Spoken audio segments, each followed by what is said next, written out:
Experience love in a particular way.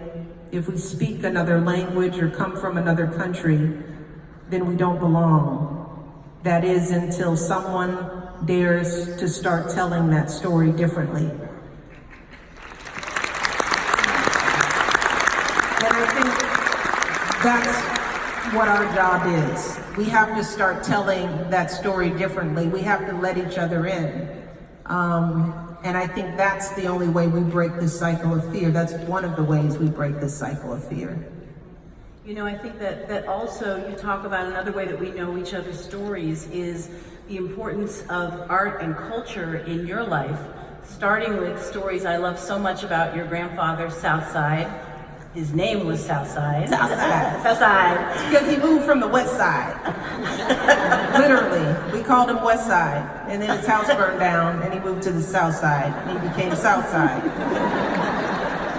That's a good story.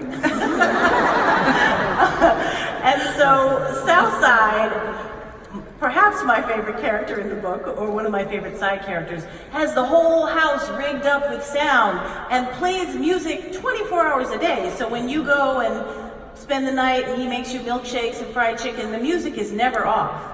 And that's where you were exposed to so much music. Yeah, music and culture, it's the lifeblood of so many of us. And I grew up in houses filled with jazz, bid whist, and a lot of fried chicken.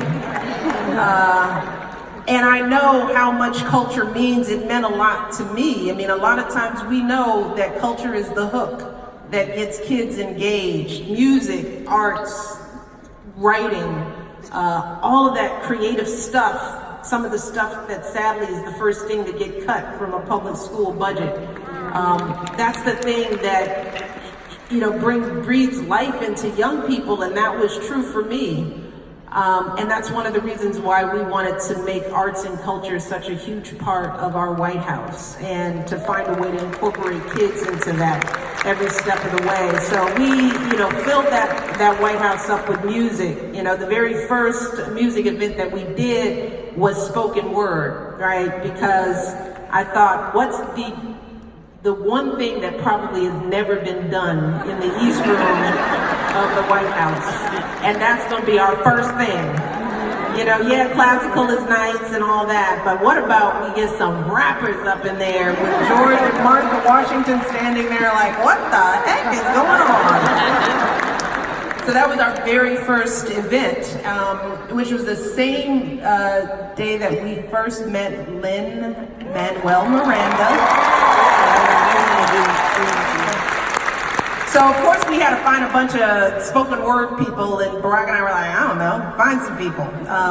And someone said, I know this young man. So Lin comes up, right before he goes on, there's a